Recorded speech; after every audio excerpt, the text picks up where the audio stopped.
Bismillahirrahmanirrahim. Assalamualaikum warahmatullahi wabarakatuh.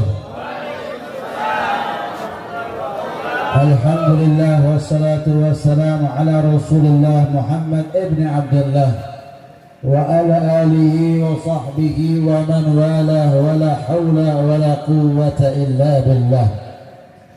Ashhadu an la ilaha illallah wahdahu la sharika lah wa ashhadu anna sayyidana wa habibana wa syafi'ana wa nur qulubina wa maulana Muhammad abduhu wa rasuluhu la nabiyya ba'da subhanaka la ilma lana illa ma 'allamtana innaka antal alimul hakim wa tub 'alaina innaka antat tawwabur rahim. Rabbi shrah li sadri wa yassir li amri wa hlul 'uqdatam min lisani yafqahu qawli. Allahumma ahdina bil ilmi wa zayyinna bil hilmi wa akrimna bit taqwa wa jammilna bil afiyah. Amma ba'd. Yang saya hormati, yang saya muliakan, kepada para habaib, para kiai, para asatidz agama, wabil khusus pada saya sendiri Al Habib Muhammad bin Abdul Qadir Al-Kaf, Kiai Muhammad Subhi, Ustaz Abdul Rahim, Ustaz Santo, dan Ketua MUI Kiai Mubin. Kita doakan mereka semua diberikan sehat walafiat, berkah dunia akhirat, amin ya rabbal. Saya hormati pula Bapak beserta jajarannya, kita doakan beliau. Masya Allah, saya baru jarang lihat kepala desa yang cintanya sama habaib luar biasa. Mudah-mudahan beliau diberikan sehat walafiat, panjang umur, amin ya rabbal alamin. Para hadirin dan hadirat, pertama Allah, ketemu baginda Rasulullah, alhamdulillah. Melanjutkan kepada kajian hadis kita kebetulan kita memasuki hadis yang ke-9 dalam kitab Mukhtarul Hadis karya guru mulia Al-Habib Umar bin Muhammad bin Salih bin Hafid. Qala Rasulullah sallallahu alaihi wasallam, al-bakhilu man dzukirtu indahu falam yusalli alayya. Hadis sahih rawahu Imam Ahmad. Di hadis ke-9 ini Nabi besar Muhammad sallallahu alaihi wasallam bersabda, al-bakhilu, kata Rasulullah SAW, katakan kanjeng Nabi, al-bakhilu, orang sing pelit, orang sing kikir, man dzukirtu indahu falam yusalli alayya, yaitu wong kalau nama Nabi Muhammad disebutkan di sampingnya dia gak mau baca sholawat kepada kanjeng Nabi Muhammad. Jadi kata kanjeng Nabi, orang sing pelit, orang sing medit, itu orang yang kalau nama kanjeng Nabi disebutkan dia gak mau baca sallallahu alaihi Nabi Muhammad. Artinya apa ibu bapak yang dirahmati oleh Allah? Artinya kalau kita sudah dicap pelit sama kanjeng Nabi, berarti kita jangan pernah ngarep syafaat kanjeng Nabi dinten kiamat. Naudzubillahi min.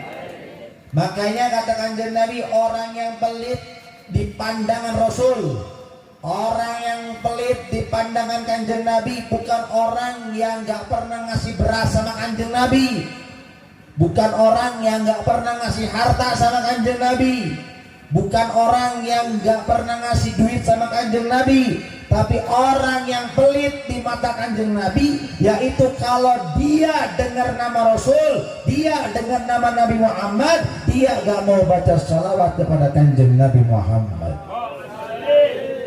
Nauzubillahi min. Maka pentingnya salawat. Makanya kalau dengar nama Nabi Muhammad, jangan berat salawat kepada Rasul. Karena salawat kepada Nabi Muhammad adalah salah satu wasilah, salah satu jalan, salah satu jembatan supaya kita dikenal oleh Rasulullah SAW. Semakin banyak kita salawat kepada kanjeng Nabi, semakin dekat kita dengan kanjeng Nabi di surga. Karena setiap ibu bapak baca satu sholawat aja kepada Rasulullah, Allahumma sholli ala sayyidina Muhammad, itu ibu bapak satu sholawat kita lantunkan Malaikat Jibril datang kepada Rasulullah, memberikan kabar kepada Rasulullah, ya Rasulullah, umatmu yang bernama Bapak Fulan bin Fulan, ya Rasulullah, umatmu yang namanya Ibu Fulanah binti Fulan, detik ini, jam ini, hari ini, bulan ini, di tempat ini, dia memberikan salawat dan salam kepadamu ya Rasulullah. Itu kalau kita salawat satu kali. Nama ibu, nama bapak bakal disebut oleh malaikat Jibril di depan Kanjeng. Nah, kalau sehari kita salawatnya 10 kali, dikalikan sebulan berapa kali salawat kita? 10 kali 30 berapa? 300 kali. Kalau kita ibu bapak baca salawat sehari 10 kali, sebulan 300 kali nama ibu nama bapak disebut malaikat Jibril di depan Kanjeng Nabi. Dikalikan setahun ribuan kali nama ibu nama bapak disebut malaikat Jibril di depan Kanjeng. Kira-kira Nabi bakal kenal nggak sama kita? Ingat nggak sama nama ibu?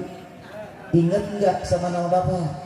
Kalau Nabi Muhammad ingat sama nama ibu dan nama bapak, beruntung, bahagia. Nanti di hari kiamat di padang mahsyar, kita nggak usah repot cari Nabi, Nabi akan cari kita. Sallallahu alaihi Nabi Muhammad. Mana umatku yang setiap hari bersolawat kepada aku, dicari sama Nabi Muhammad. Maka pentingnya sekarang saya mau nanya, ini bapak-bapak ibu-ibu cinta nggak sama Nabi? Betul cinta? Betul sayang? Sehari berapa kali bersolawat? Baik. Bu, sehari baca sholawat kepada Kanjeng Nabi berapa? Hah? Nggak terhitung karena nggak sholawat. Betul? Banyak sholawatnya atau banyak rupiahnya? Hah? Bapak-bapak banyak udutnya atau banyak sholawatnya? Masya Allah. Berarti cintanya sama udut. Betul? Nanti syafaatnya sama udut nanti. Masya Allah. Minimal ibu bapak ada amalan satu hari. Jangan pernah satu hari dilepas dari sholawat. Minimal sehari sholawat 10 kali. Itu paling minimal. Kira-kira sholawat 10 kali sehari berapa menit? Hah? 2 detik. Masya Allah, sholawat apa 2 detik 10 kali? Paling mau 1 menit kita sholawat 10 kali. Betul? Betul? Nah, 1 menit itu lama atau cepat? Cepat atau lama? Kira-kira 1 batang uduk itu berapa menit kalau habisin waktu? 20 menit. Masya Allah 15, tapi doyan, betul? Gak berat, enggak? Tapi sholawat 10 kali berat tidak? Masya Allah. Ibu-ibu nonton sinetron sejam 2 jam cukup apa kurang? Hah? Kurang. Masya Allah. Baca sholawat 10 kali kuat tidak? Kuat. Iya, di sini di pengajian kuat. Pulang ke rumah berat lagi, betul? Betul? Ya, makanya ini pentingnya sholawat sehari 10 kali. Kita harus bisa, mau nggak mau ya harus insya Allah. Kenapa sebabnya? Karena berkat sholawat kita akan dikenal Nabi Muhammad. Dalam kitab ada 2 orang meninggal dunia, 2 orang mati. Yang satu orang beriman, yang satu orang munafik. Yang satu yang mati orang beriman, yang satunya lagi orang munafik. Nah, ketika orang beriman ini masuk liang lahat, ibu bapak, ketika orang yang beriman ini masuk liang lahat, maka didatangi ini orang beriman di dalam kubur oleh 2 malaikat. Kira-kira malaikat apa yang sudah mendatangi dalam kubur? Munkar dan Nah, ketika orang beriman ini meninggal dunia, maka dimasukkan ke liang lahat. Ketika dimasukkan ke liang lahat, datanglah malaikat munkar wa nakir kepada orang tersebut sambil gandeng kanjeng Nabi Muhammad. Maka ini malaikat munkar wa nakir nanya kepada orang beriman tersebut, hei fulan, atadri man hadar rajul? Hei hambanya Allah, kamu tahu nggak, kata malaikat munkar wa nakir, siapa ini yang aku gandeng? Siapa ini yang aku bawa? Maka orang beriman ini, Masya Allah, dengan lantang, dengan fasih dia mengucapkan, huwa Muhammad. Ji'na bil bayyinati wal huda fa'ajabna wa taba'na, huwa Muhammad, huwa Muhammad, huwa Muhammad. Memang kabeh. Barusan tadi saya kasih tahu hadisnya, orang sing pelit itu kalau dengar nama Nabi Muhammad menang baik. Ya Allah, kalau sholawat yang medit gimana kalau duit? Ya Allah, sholawat itu masuk tinggal ngucap medit. Gimana sama duit? Betul? Betul?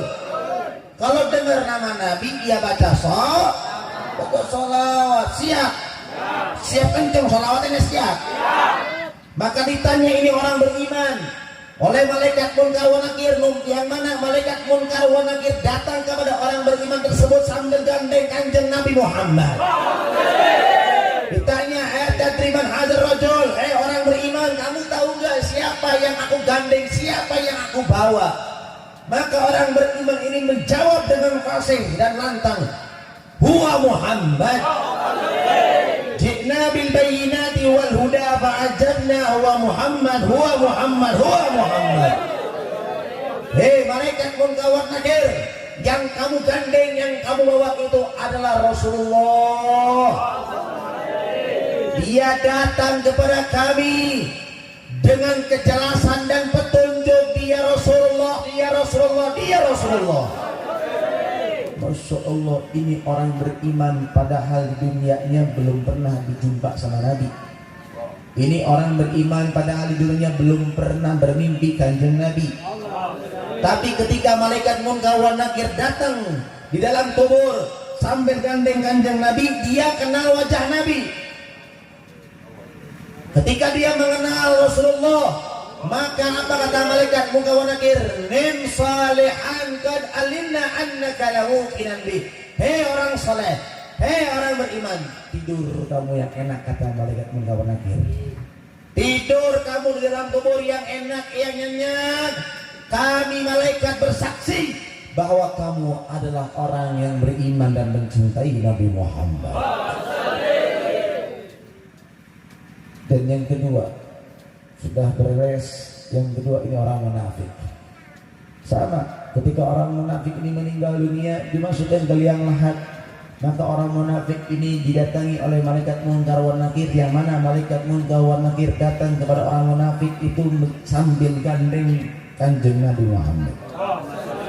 Ditanya, hei fulan, kamu tahu enggak, kata malaikat munkar wa nakir, siapa ini yang aku gandeng, siapa ini yang aku bawa? Maka orang munafik ini ketika melihat, dia mengatakan, la adri sami'tun nas yaquluna syai'an faqultu. Hei malaikat munkar wa nakir, aku enggak tahu siapa yang kamu bawa ini, aku enggak kenal, cuma aku dengar nama-namanya, aku cuma ikutan baik, tapi enggak tahu siapa itu dia. Na'udzubillahi min, enggak kenal Nabi Muhammad. Maka ketika orang munafik ini tidak mengenal Nabi Muhammad, maka malaikat munkar wa nakir memukul tubuh orang munafik itu dengan pukulan yang dahsyat, sehingga teriakan orang munafik tersebut terdengar seluruh makhluk kecuali manusia dan jin. Na'udzubillahi min. Pertanyaannya, dua orang ini sama-sama nggak pernah jumpa sama Nabi. Dua orang ini sama-sama nggak pernah berkumpul sama Nabi. Tapi pertama, yang orang beriman ini walaupun dia nggak pernah ketemu Nabi tapi kenal wajah Nabi. Tapi yang kedua, yang nggak pernah ketemu Nabi tapi nggak kenal wajah kanjeng. Kenapa bisa begitu?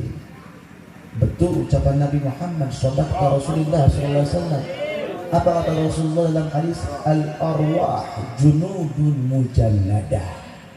Kata Nabi, ruh itu umpama barisan-barisan yang rapi. Faman ta'arafa minha i'taraf wa ma tanaqara minha ikhtalaf.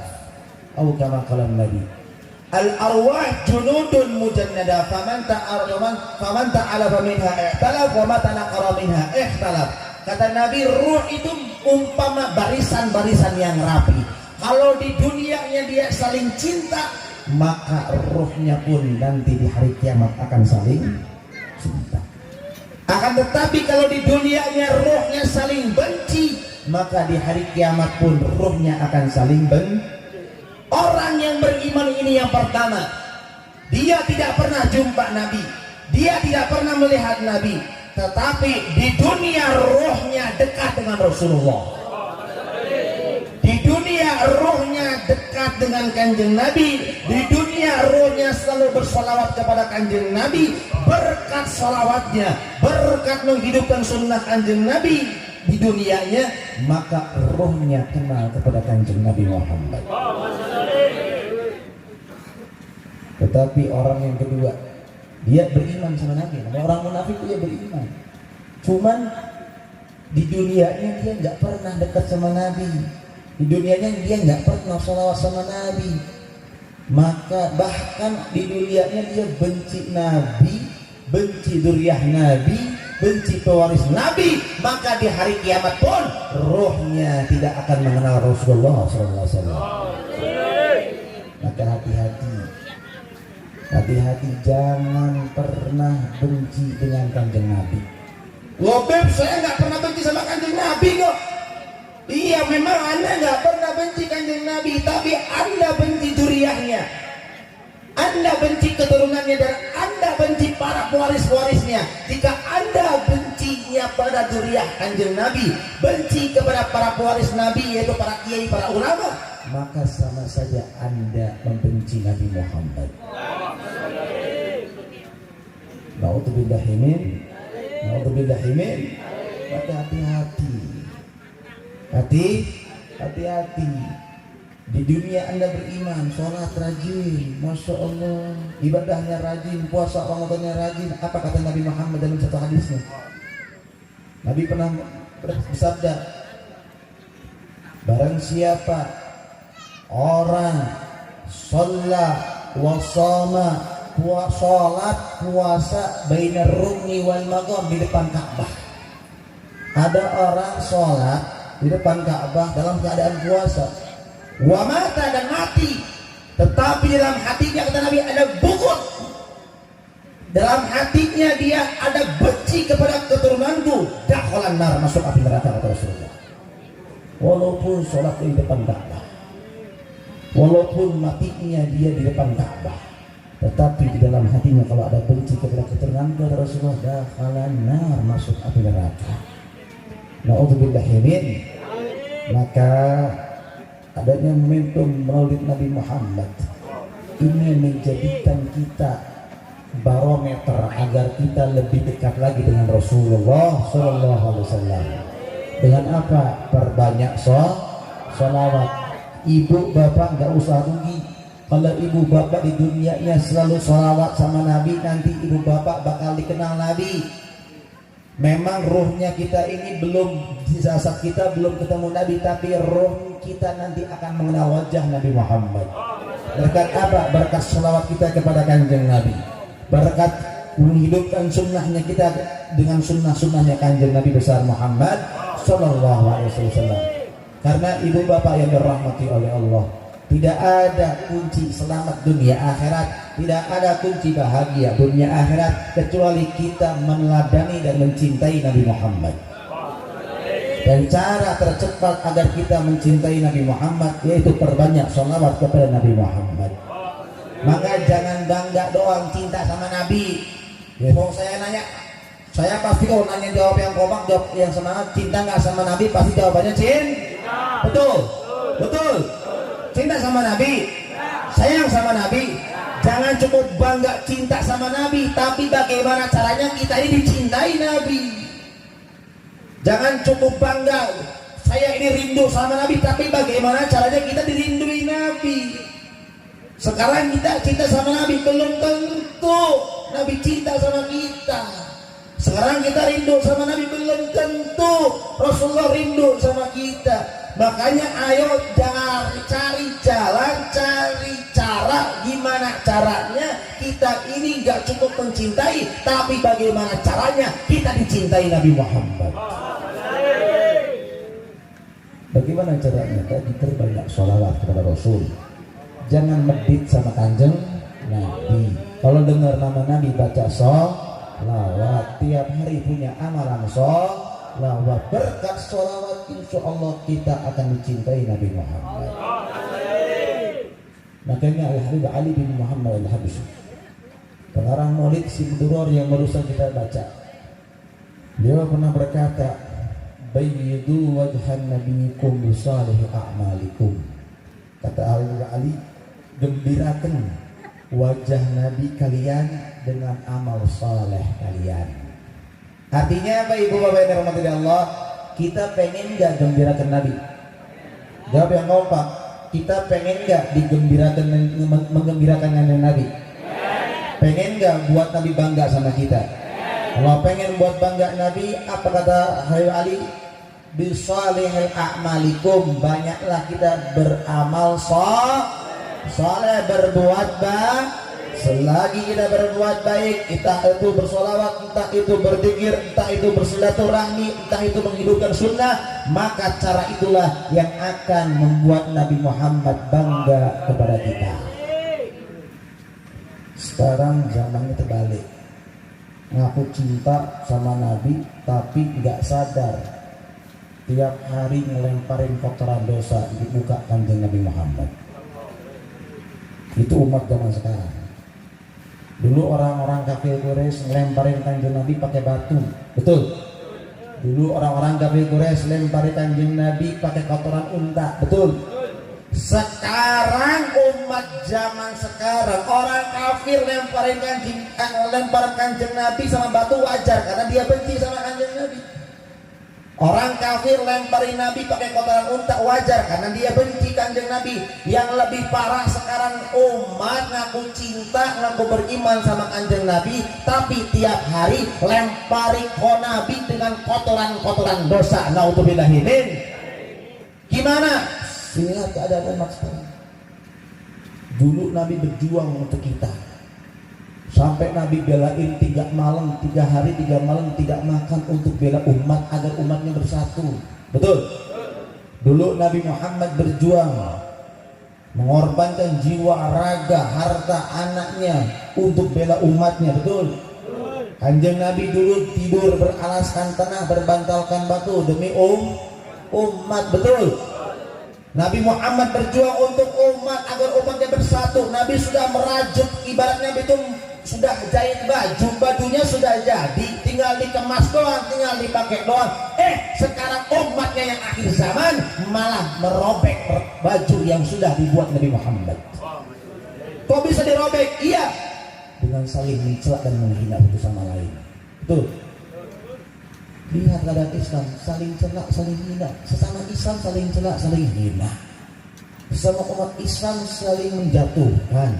Sesama umat Islam saling melontarkan kata-kata yang tidak baik. Secara tidak langsung kita ini melempari wajah kanjeng Nabi dengan cacian dan hinaan. Na'udzubillahi min dzalik. Kita sibuk menghina orang muslim, kita sibuk mencela orang muslim, satu muslim yang lain mencela kita. Na'udzubillahi min dzalik. Secara tidak langsung umat zaman sekarang melempari Nabi dengan kotoran-kotoran dosa. Setiap hari Kamis sebelum laporan pahala kita dilaporkan kepada Allah, Nabi dulu yang pertama kali baca. Pas setiap hari Kamis Nabi lihat umatnya, ya Allah, saling hina, saling mencela, saling adu domba. Bagaimana perasaan Nabi Muhammad SAW? Bangga? Tidak. Sedih? Iya. Nangis? Iya. Nabi Muhammad sedih dan umatnya demikian. Nabi Muhammad sedih melihat kita umatnya yang dulu diperjuangkan, kok sekarang malah sibuk cari dunia, sibuk cari pangkat, sibuk cari jabatan. Naudzubillahi min. Maka hadirin dan hadirin dirahmati oleh Allah, ayo rajut lagi bajunya, rajut lagi baju cinta yang sudah dibuat oleh Nabi besar Muhammad SAW. Jangan pernah kita mau terprovokasi, jangan pernah mau kita diadu domba. Udah selesaikan. Jangan balas celaan dengan celaan, jangan balas hinaan dengan hinaan. Hadhihi zaman sukut, ini zaman banyak diam dah. Karena zaman fitan, zaman fitnah ini. Ya, umat lagi mau diadu domba, umat lagi mau diadu supaya Islam di Indonesia ini hancur. Kiai sama habaib diadu domba, betul? Betul. Naudzubillahi min. Maka hati-hati. Ya, tetap jaga ulama kita, jaga kiai kita, jaga habaib kita, tapi jangan pernah kita mau terprovokasi. Insya Allah, maka hati-hati. Insya Allah, kalau umat Islamnya cinta sama ulama, kalau umat Islamnya bersatu untuk cinta kepada habaib dan cinta sama Nabi, insya Allah Allah akan jaga negara ini dari orang-orang komunis. Allah akan jaga negara ini dari orang-orang zalim.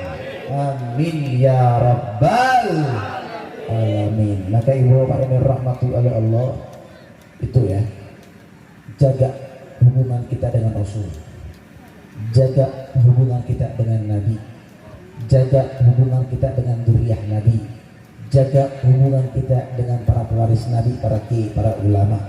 Apa kata Nabi Muhammad? Man sana'a ma'rufan li bani Abdul Muttalib falam yujazihi fa ana ujazihi yaumal qiyamah. Ini hadis jarang dibawa oleh para ulama. Gak tahu kiai-kiai zaman sekarang gak mau pernah bawa hadis tentang kemuliaan dzurriyyah Rasul. Mungkin takut kesaingan, mungkin takut kesaingan. Makanya mau gak mau ya habaibnya sendiri yang harus bawa. Bukan berarti saya bawa hadis saya pengen dimuliakan. Wallahi demi Allah saya tidak ingin dimuliakan. Justru habaib ini adalah pembantunya umat. Rasulullah ini diutus untuk menyatukan umat. Rasulullah ini diutus ini untuk berkhidmat sama ya begitupun kita dzurriyyah-dzurriyyahnya. Habaib ini adalah khadimul ummah, pembantunya umat. Kita ini akan bantu kita ini akan bantu kalian semuanya.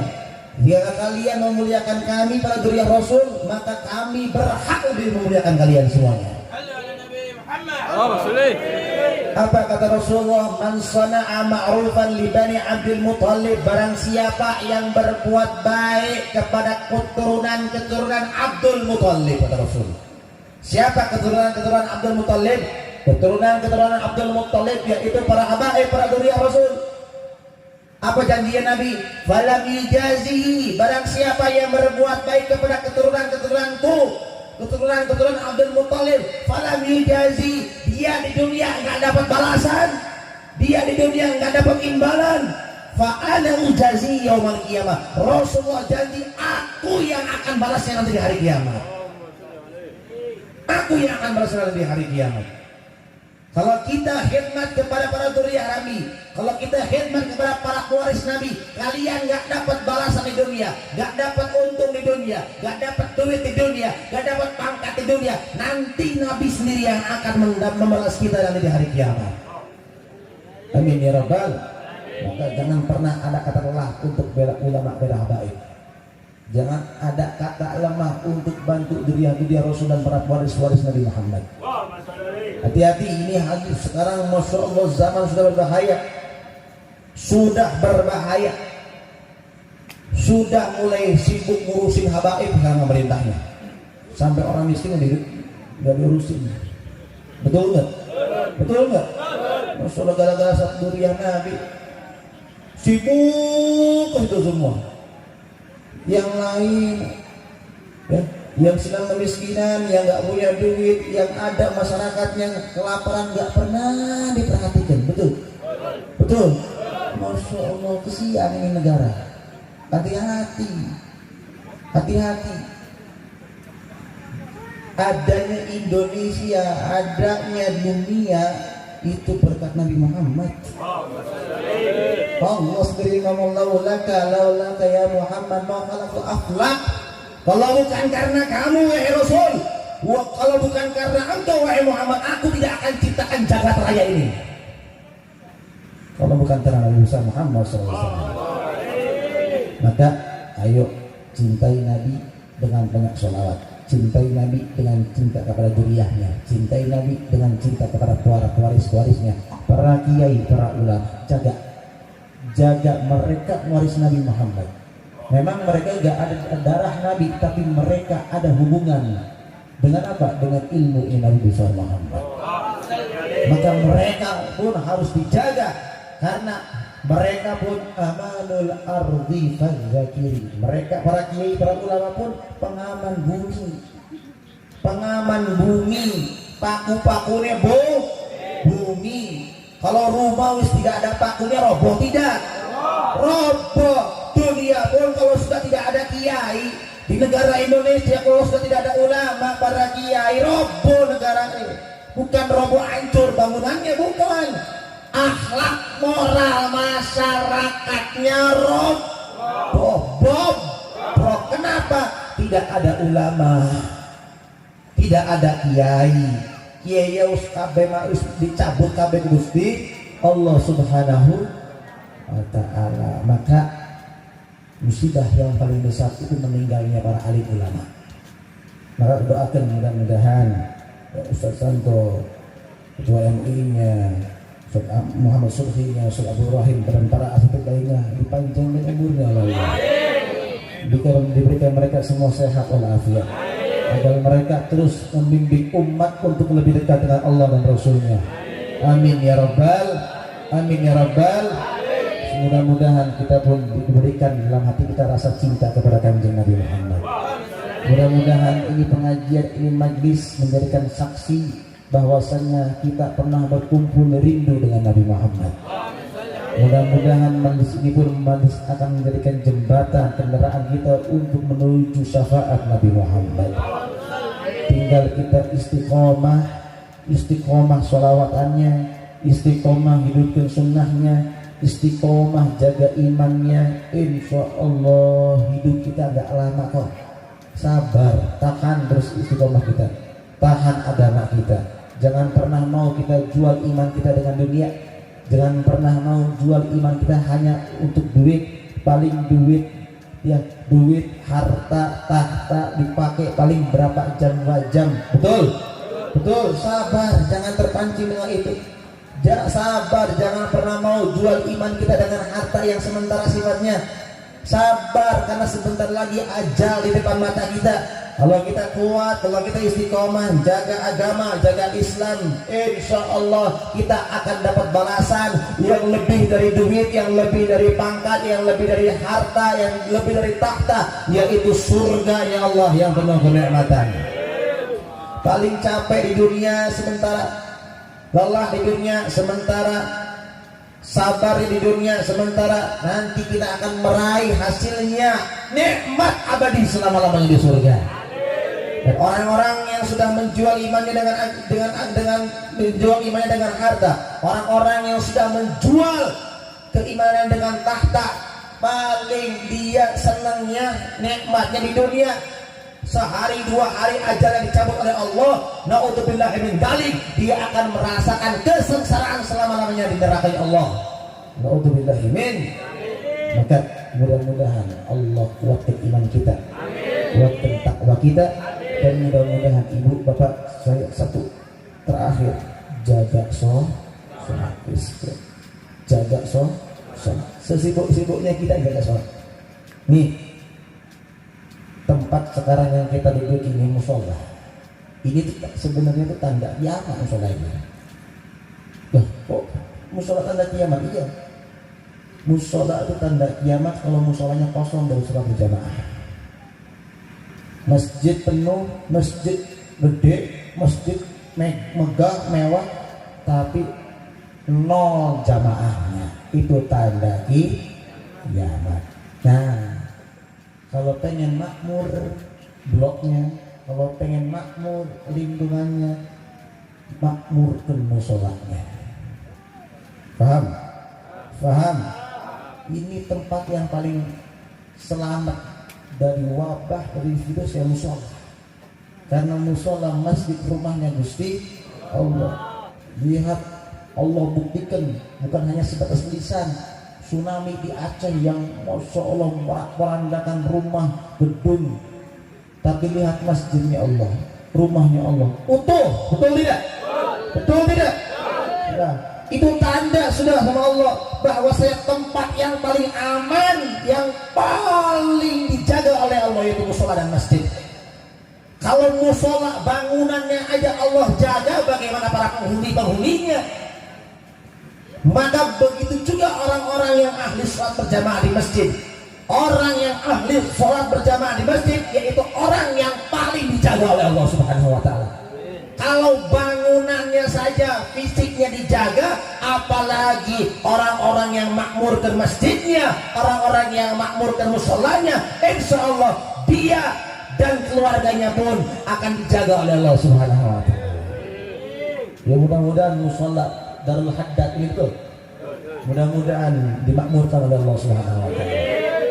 Dan mudah-mudahan masyarakat di sini pun insya Allah masyarakat yang ahli ibadah, ahli salat, dan dijaga iman dan taqwanya oleh Allah Subhanahu wa Ta'ala. Amin ya rabbal alamin. Rabbana zalamna anfusana wa illam taghfir lana wa tarhamna lanakunanna minal khasirin. Rabbana atina fid dunya hasanah wa fil akhirati hasanah wa qina adzabannar. Wa sallallahu ala sayyidina Muhammadin walhamdulillahi rabbil alamin. Ala hadiniya wa qulunatul salihah wa ila hadratin nabi al-fatihah. Bismillahirrahmanirrahim. Shalatul ladina ayo bareng-bareng selamatan. Ya Rabbi bil Mustafa balligh maqasidana waghfir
Assalamualaikum warahmatullahi wabarakatuh.